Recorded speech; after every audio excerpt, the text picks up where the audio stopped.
Welcome back to Notch EV. This is Car Wow. No, it's not.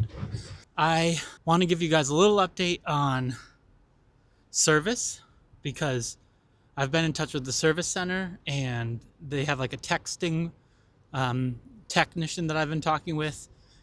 And to fix all my service stuff, it is going to be a long wait. Well, the fix is probably going to be fast, a couple days, a day, I don't know. But the wait time is until the day before Thanksgiving, and it's October 8th right now. So I got to wait over a month before I can get this into service. And let's say I had something really bad wrong, that would really suck. I mean, they would probably give me a loaner in that case. But luckily my problems are really not a big deal. So that's fine. I don't mind the wait. Gives me plenty of time to mess around. I'm sitting on this, but it was raining this morning, so now I'm getting a wet ass. So I want to bring you in. I just want to talk about a few quirks and then go over what I'm going to bring up at service. And hopefully in a month from now, give or take, after Thanksgiving, I will be able to give you guys an update with exactly how they handled it. Everybody's friendly, but I'll be honest, sometimes I feel like I know more about the car than they do. And that's a little weird, but also I've been going really hard at trying to know every little detail of the Gravity. We'll get it fixed up eventually, and let's get in the car and I'll just show you a few things. And otherwise, this is not a very long video.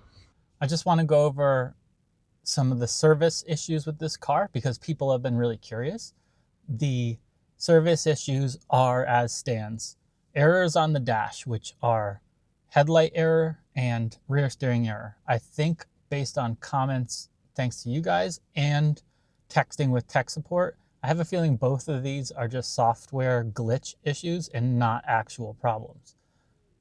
The two physical problems that you guys probably have now heard me say are my rear spoiler and my squeaky back seat. Let me give you a close-up look at these two things. This is my good alignment. This is the way it should be here on the back of the car. This comes up, and then this piece, which I'm calling the spoiler, is nice and smooth. On this side, it's slightly risen. It's very minor, and it's not important to the function of the car. I just don't like it. And for the price of this car, it should be perfect. Okay, that's not that big of a deal. They'll fix that pretty easily, I'm sure.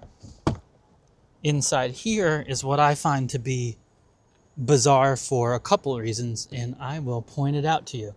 Okay, my backseat problem. If you notice, I have tracks there. Those tracks are indicative of a 7-seater SUV. My service person did not agree with me, but I've looked at the website a lot. I'll put an image up. The difference between the 7-seater and the 5-seater on the website clearly shows no tracks, which means this is a 7-seater, in my opinion, that they just didn't have the seats for. And that's why they put this on the general market as a 5-seater. But what that also means is I have a button here. I'm sorry, it's tight. I can't open my door because I'm in such a tight spot. This button, though, moves that forward. Now listen.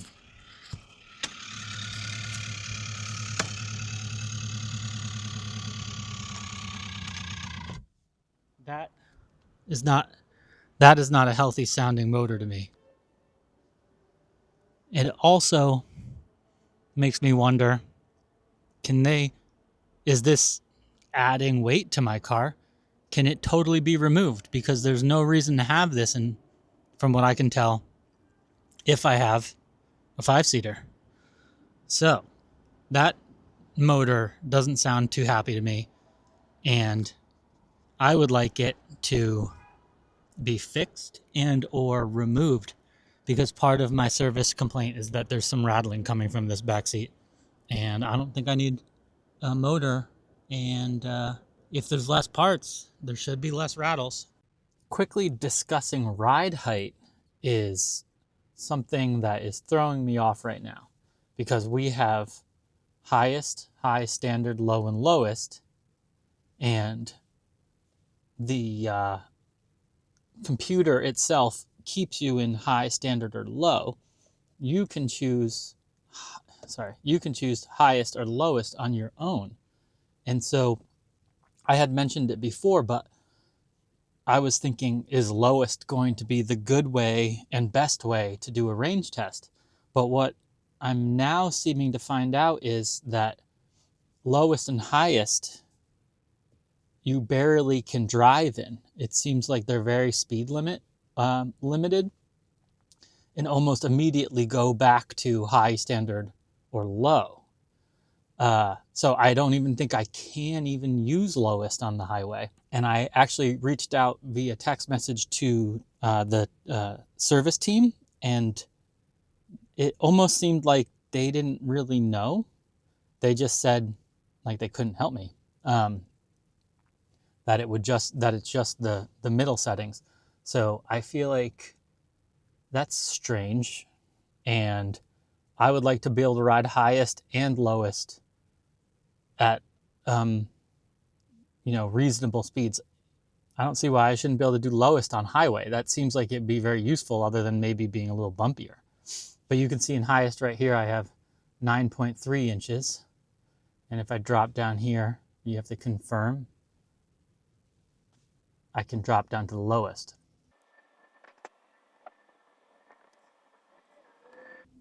I currently want more options for this now. I'd like to be able to maintain lowest, and somebody needs to give me the reason why I can't, so I can understand that, if there is a good reason. You also probably heard me talk about navigation quirks. See how nice and smooth this works right here? This is great. So somebody mentioned downloadable maps. That might be something that helps, and this feels good. And I've done now 1,000 miles. I'm getting a little bit more used to looking at how Lucid handles navigation, and it's becoming easier. So that's good. I still think they could work on simplifying these maps. There's a lot of detail here that I don't find important. But I'm only one guy. Maybe other people will feel different. This is a Lucid key card, and this is what I gave to my garage so that they could park me and do their valet that they need to do, which is required in my particular garage. So they need to know to move this forward, and then the key goes here, which is slightly under that armrest. And unfortunately, that seems to also be a little buggy.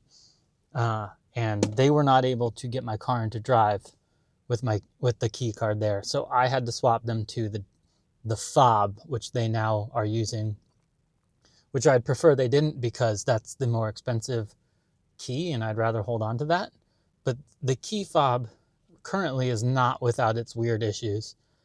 It needs to be shaken to wake it up for it to then give you the ability to go into drive. So that's a little odd, and none of this matters with the keys. It's annoying right now, but it's a software-defined problem, and I'm confident it will be fixed. But even more important, in my opinion, not more important, get it fixed. But getting the phone as a key is the most important part, because then none of this matters. Having the app work as a way to drive and unlock and verify that it's you is, in my opinion, the most important key to work on. And as of here, the beginning of October 8th, it is not yet part of the app. So key fob and key cards are required for a little bit longer. Here is actually a perfect example. No key detected. If present, shake it gently to wake it up. I don't have the key with me. I do have this in the proper spot. Foot on brake, drive. No, I can't. I can't drive. Why is that key not work? Well, if you, let's say you do have your key fob, but your key fob battery happened to be dead. You're not going anywhere right now, it seems like. And that then is bad. That's why phone key needs to work. This is definitely a huge thing that needs to get solved.